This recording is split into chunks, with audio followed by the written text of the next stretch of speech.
최재성 전 청와대 정무수석 스튜디오에 직접 나오셨습니다. 안녕하십니까? 안녕하세요. 네. 자, 아침부터 먼 길 와주셔서 너무 감사드리고요. 좀 전에 저 김근식 송파병 국민의힘 당협위원장하고 인터뷰를 했었는데 한동훈 장관 출마하냐 안 하냐 뭐 이런 질문을 드리면서 송파병 얘기가 나왔다라고 했는데 또 한때 송파 쪽에 출마한 또 경험이 있으시잖아요. 네네. 지난 선거 때. 송파 지역에 많이 간다면 송파 지역에 가는 겁니까? 한동훈 장관은? 우선 뭐 내년 총선에 출마한다라는 생각을 네. 안 할 수도 있고 예. 또 결정을 안 했을 수도 있고 그래서 저는 조금 출마 자체에 대해서 한동훈 장관 출마 자체에 대해서 가능성을 별로 없게 네. 생각을 하는데요. 아, 가능성이 낮다고 보시는 거군요. 네. 뭐 이렇게 보면 알지 않습니까? 예. 지금 이제 법무부 장관 하고 있는데 한동훈 장관이 만약에 정치에 뛰어든다 그러면은 그거는 국회의원 수준 국회의원을 하기 위해서 뛰어든다고 보기는 어렵지 않습니까? 네. 그런데 아마 한동훈 장관도 잘 알 거예요. 윤석열 대통령하고는 동전의 양면이죠. 윤석열 대통령이라는 그늘에 한동훈 장관이 있고 뭐 이 검사였었고 네. 또 같은 길을 갔고 그래서 윤 정부의 성패에 한동훈 장관이 정치를 하더라도 큰 정치를 하기 위해서는 거기에 그 성패에 달려 있는 거거든요. 예. 그런데 미리 뛰어들어서 리스크를 안고 갈 것이냐. 그런데 윤석열 대통령도 정치 안 하고 그냥 바로 직행했잖아요. 그렇죠. 예. 그래서 한 장관은 제가 보기에는 정치할 가능성이 그렇게 높지는 않다. 정치라는 거는 국회의원 할 가능성은 높지 않다. 국회의원만을 위해서 뛰지는 않는데 만약에 대권을 생각한다면 네. 그 경로 말고 뭐 다른 뭐 총리라든지 뭐 다른 게 있을 수 경로를 있으니까요. 생각하지 않겠나 싶고요. 문제는 윤석열 대통령이 한동훈 장관을 자신 이후에 대통령감으로 네. 혹은 대선에 출마를 하는 것이 윤석열 대통령 입장에서 그게 받아들여질 수 있는 내용이냐 했을 때 저는 윤 대통령도 그렇게 생각 안 할게요. 별로 안 여러 가지 좋을 이유가 거다, 있는데 예. 첫 번째가 지금 검찰공화국 아니에요. 그리고 법무부 장관이 소위 말해서 이제 민주당이나 많은 국민들 입장에서는 매우 편향된 시각으로 지금 검찰공화국을 외호하고 있는 그런 생각들을 예. 하거든요. 그런데 이 축이 무너지면 윤석열 대통령이 이 사실 가장 중요한 부분인데 한동훈 장관을 차출해서 총선에 내보낸다. 그것은 제가 보기엔 계산법에 정치적 계산법에 좀 안 맞는 거 아닌가 싶어요. 알겠습니다. 자, 본격적인 질문도 한번 드려보겠습니다. 지금 양국관리법 지금 대통령이 제의 요구를 했는데 어제 국민의힘 조수진 최고위원이 한 방송에 나와서 대안으로 지금 밥 한 공기 다 먹기 운동을 하자 이런 얘기를 했는데 지금 좀 전에 뭐 김근식 위원장도 그렇고 여당 내에서도 쓴소리가 나왔었어요. 이런 얘기하고 나오는 이런 부분 어떻게 보십니까? 우선은요 지난번에 네. 소위 말해서 이제 저출생 대책에 그렇죠. 정말 황당한 아이 안들이 3명 나오면 뭐 준다 이런 거 군대 면제. 3명 나오면 뭐 30세 아빠 군대 면제 네. 또 이제 증여세 뭐 1명 날 때 2명 날 때 3명 날 때 증여세를 감세해 네. 주는 그러니까 결국은 그게 우선 뭐 여성을 애 낳는 기계로 생각하느냐 뭐 이런 논란도 있지만 네. 우선 그거는 특정 그게 가능한 그 혜택을 받는 것이 가능한 사람들은 제한적이잖아요. 그렇죠. 그래서 보편적 정책이 될 수 없는데 그게 여당의 정책위에서 논의됐다는 거죠. 이번에도 그냥 조수진 의원이 실수할 수도 있어요. 네.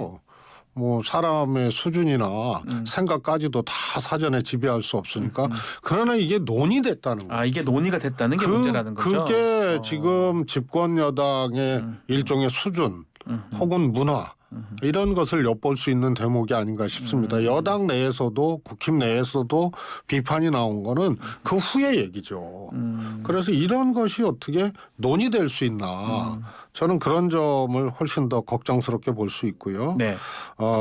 조수진 의원께서 뭐 이재명 대표도 쌀 촉진 캠페인 하지 않았느냐. 쌀 피자 만들기 이런 얘기 하지 않았냐 이렇게 얘기했었어요. 근데 그건 완전히 다른 거죠. 다른 얘기입니까? 쌀을 촉진하기 위해서 캠페인하는 것은 어찌 보면 당연히 해야 될 그런 내용이고요.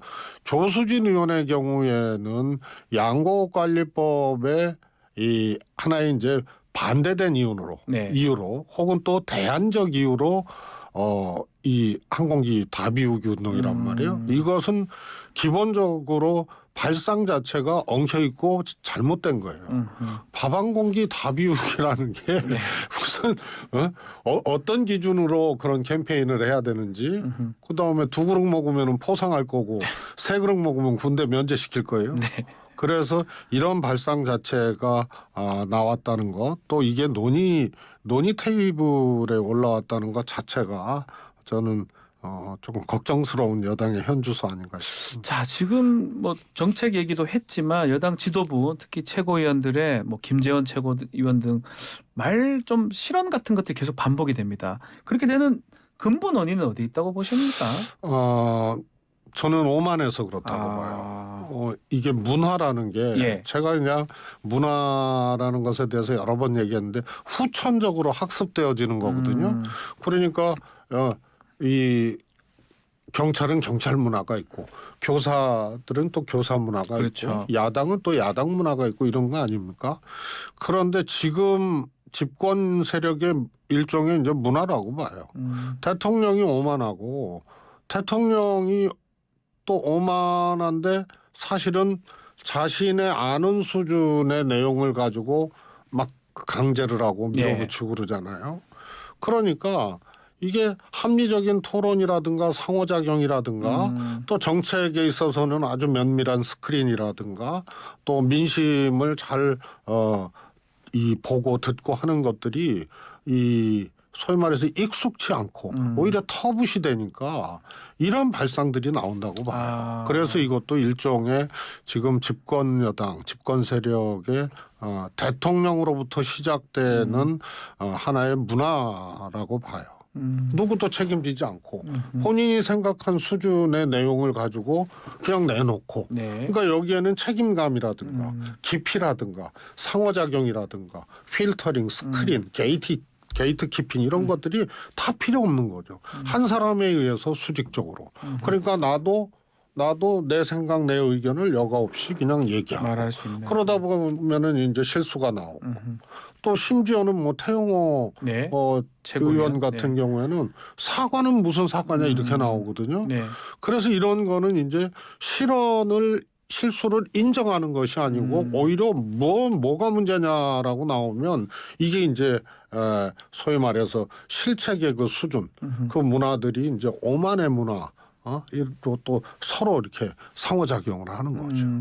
자, 지금 뭐 제2요구권 행사 이것도 어쩌면 좀 그런 어떤 심리에서 왔다고 볼 수도 있는 건데 또 민주당에서는 혹시 이재명 대표 첫 번째 민생 법안이니까 대놓고 반대하는 거 아니냐 이렇게 주장을 하던데 그 부분은 의원님도 똑같이 생각을 하시는 겁니까? 뭐 그럴 수도 있고요. 네, 네. 그러나 그럴 만한 어떤 그 정황 근거라도 이제 발견되기가 어려운 거기 네. 때문에 저는 구분 없이 네. 대통령이 아니다 싶으면 국회에서 어떤 법안이 올라와도 거부권을 행사하리라고 봅니다. 그럼 대통령의 마음이 가장 중요하다 이렇게 보시는 그렇습니다. 거군요. 그리고 대통령의 그 마음과 생각을 예. 하나의 이 국정운영 시스템이나 또 삼권 분립이라는 기본적인 토대에서 예. 점검하고 이야기해 줄 수 있는 이런 것들이 제가 보기에는 거의 없고 붕괴됐기 때문에 네. 붕괴됐다기보다 애당초 없었죠. 처음부터 없었다. 그렇기 때문에 대통령 한 사람에 의존하는 정부와 집권 세력이 된 거예요. 그러니까 아마 거짓말하고 변명하기도 굉장히 국무위원들이나 네. 뭐 하여튼 대통령실 이 참모들도 어려운 경우들이 많이 발견이 되잖아요. 대통령이 분명히 대통령한테 보고하고 네. 빨리 검토하라고 했던 취하 연령 낮추는 문제. 5세 이것도 예. 대통령이 이거 다시 재검토하라 그러니까 분명히 대통령한테 보고한 건데요. 네. 그다음에 이번에 이제 주 근로시간 근로시간 문제도 그 입법 예고까지 한 거 아니에요. 그런데 마치 뭐 어디 우주인처럼 몰랐던 것처럼 이런 속에서 변명하고 그러니까 난 노동부 장관의 네. 그 한마디 드릴 말씀이 없다는 말이 여러 가지를 함축하고 있다고 봐요. 무슨 말을 하겠어요. 다 검토하고 해서 아마 노동부 장관은 이 소위 말해서 노동계 출신이기 때문에 네. 그 근로시간 문제에 대한 정부의 안에 대통령의 생각에 대해서 별로 동의하지 않았을 거예요. 그런데 그것을 추진하고 입법 예고까지 했는데 이게 확 뒤집어지고 재검토하라 그러니까 무슨 말을 하겠어요. 그래서 이런 것들이 대통령의 짧은 생각, 책임 없는 생각 그리고 시스템이 애당초 성립되지 않았던 지금 국정운영 체제에서 나타나고 있는 당연한 현상들이다. 저는 그렇게 봅니다. 참 문제는 또 다른 법률들이 좀 대기 중입니다. 뭐 이른바 노란봉투법이라든지 간호법이라든지 방송법. 이걸 만약에 또 거부권을 하게 된다면 악순환이 계속 될 거 아닙니까? 그렇습니다. 민주당은 뭐 그에 대한 대책이라든지 해법이 있을까요? 이제 제2 요구를 하게 되면 네. 사실은 이제 의결정족수 3분의 2가 되니까. 3분의 2니까 굉장히 이제 쉽지 않죠. 네. 저는 결국은 한 번에 무너진다고 봐요. 이런 행위들이 예. 지속 가능하지 않다고 보는 것이요. 정당은 여론을 먹고 살잖아요. 사실 대통령도 그런데 네. 지금 윤석열 대통령은 역대 대통령 중에 하여튼 이런 경우는 처음이에요. 그런 거 뭐 아랑곳하지 않고 그냥 내 맘대로 짐이 곧 국가다 뭐 이런 것처럼 이렇게 하고 있는데 결국은 표를 먹고 살고 민심을 먹고 사는 정치권 여당에 의해서 이렇게 이 입법권을 무시하고 네. 또 민심에 역행되는 이런 대통령의 행위가 계속되면 여당에 의해서 이것이 파괴될 가능성이 커요. 국민의힘에 의해서 파괴될 것이다. 이 그렇습니다. 말씀이신가요? 그분들도 정치인이니까 그렇습니다. 돌았을 것이다. 항상 그랬어요. 선거를 앞두고 예. 대통령이 우리 선거를 이길 수 없게 만든다. 대통령 그늘에서 선거 치르면 진다. 네. 이랬을 때는요. 그거는 완전히 여당이 달라지는 거예요. 우리가 그런 경험 많이 있잖아요. 네. 노무현 대통령 때도 사실 노무현 대통령 열린우리당에서 뒷발질하고 의정단상에서 공격하는 것이 다반사였거든요. 네. 그것도 노무현 대통령으로 선거 치르고 어렵다. 민심이 위반되고 있다. 네. 안 된다 싶으면은 그렇게 나오는 거죠. 그런데 아주 가장 짧은 시간에 지금 대통령 지지율이 이렇게 네. 역대 어느 대통령에서 볼 수 없을 정도로 기현상이 나타나고 있는데요. 네. 아마 내년 총선 많이 남았는데요. 이런 식으로 계속 가다 보면 아마 여당발로 대통령에 대한 견제 이런 것들이 시작될 가능성이 좀 크다고. 좀 더 나아간 질문을 드리면 지금 상태로 총선까지 쭉 만약에 간다 그러면 여당에서 대통령 탈당 요구라든지 이런 것도 있을 수 있다. 이런 분석이신 건가요? 저는 애당초 이 정부 초기에 그런 말을 했거든요. 예. 그래서 오히려 한동훈 장관이 총선에 출마한다 하더라도 네. 공천을 못 받을 가능성이 있는 상황이 올 수도 있다. 공천도 못 받을 것이다. 한동훈. 이런 네. 얘기를 했어요. 왜냐하면 여당은 예. 당대표는 대체 가능해요. 당대표로 총선 못 치르겠다 싶으면은 비대위가 비대위원장이라든지. 하든가 예. 뭐 당대표를 바꾸든가. 그런데 집권당에 있어서 대통령은 대체 불가해요. 네. 대통령을 누가 대행시키고 대통령을 어떻게 바꿔요. 그런데 대통령이 엄존하고 있는데 선거 이기기 어렵다. 그러면 대통령한테 반발하는 거예요. 아하. 알겠습니다. 자, 뭐 다른 얘기를 좀 드리면 오늘 민주당 의원들이 후쿠시마 방문을 하더라고요. 1박 3일 뭐 일정으로 잡았다고 하던데 또 한편으로는 뭐 면담이 다 불발됐는데 굳이 갈 필요 있냐? 또 왜 가느냐? 이렇게 얘기하기도 하고요. 그 부분은 어떻게 우리가 봐야 됩니까? 아마 일본은 우리 정부가 네. 후쿠시마 문제로 오염수 문제로 우리 정부가 가거나 여당이 갔어도 면담 안 잡아줄 안 해줄 겁니다. 것이다. 예. 지금 정부가 IAEA의 네. 검증 과정을 거쳐서 오염수 처리 문제에 대해서 판단하겠다 이렇게 얘기를 하는데요. 가장 인접기국이고 네. 가장 피해가 클 수밖에 없는 양국 간의 검증 장치를 발동을 해야 됩니다. 근데 일본이 이거는 할 턱이 없죠. 그러니까 더더군다나 야당이 왔는데 면담 잡아주겠습니까? 제가 보기엔 여당이 가도 안 잡아줍니다. 거다. 그래서 민주당은 결국은 이럴 때는 국민들에게 이런 것을 알리고 국민들에게 이 동의를 구하는 이런 것을 저는 해야 된다고 보고요. 일본에 가서 특히 다른 일정이 아니고 일본 이 전력 관계자라든가 도쿄 전력 면담이요. 예. 전력 관계자라든가 이런 면담을 시도한 거는 우리 정부가 해야 될 일본과 공동 검증을 하든가 네. 우리 정부 일본은 당연히 안 하겠지만 해야 될 길을 야당이 좀 제시한 스케줄이 아닌가 싶어서 좋은 하나의 이 일정이다 이렇게 생각을 그 한편 지금 말한 것처럼 야당이 지금 할 일을 한다. 또 한편으로는 최근에 삭발도 했습니다. 양국관리법 등등으로 야성을 좀 찾은 거 아니냐 이런 얘기도 있고요.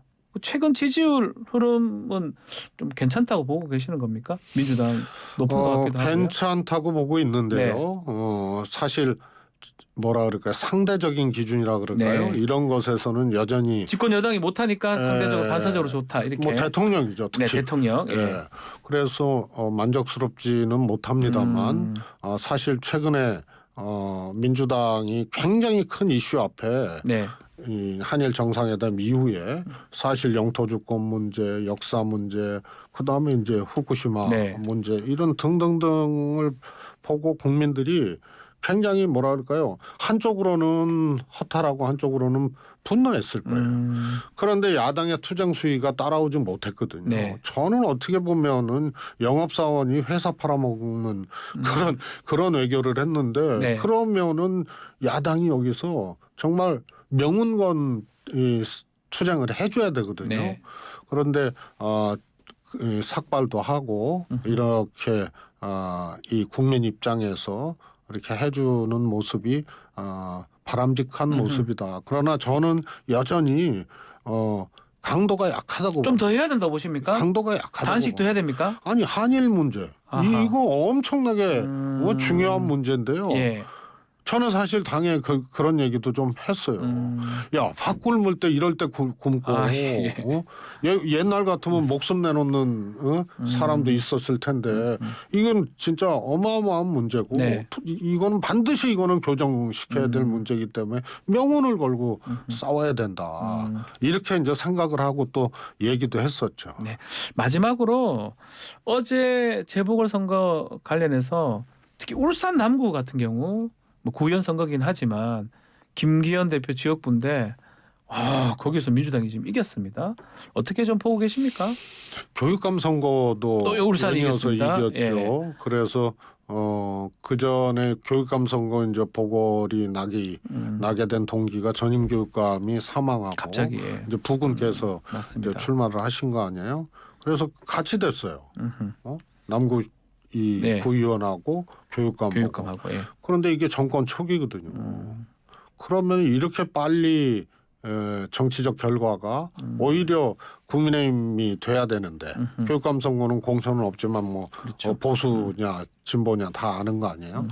그래서 이것도 굉장히 특이한 현상이라서 뭐 구의원 선거, 교육감 선거 하나로 단정을 할 수는 없지만은 이게 이제 TK 이 경북 지역에서는 국민의힘이 이겼어요. 맞습니다. 아직까지 여기에는 이제 이 정부의 실정이라든가 이런 것들이 미치지 못하고 있는 건데 남구 선거나 울산 교육감 선거만 놓고 봤을 때는 이쪽은 이제 TK는 아니잖아요. 네, 부울경 지역이죠. 예, 그래서 부울경 지역에 제가 보기엔 하나의 여당 입장에서는 이상기류 이런 것들이 좀 확인된 또 그런 조짐이 아닌가 싶습니다. 알겠습니다.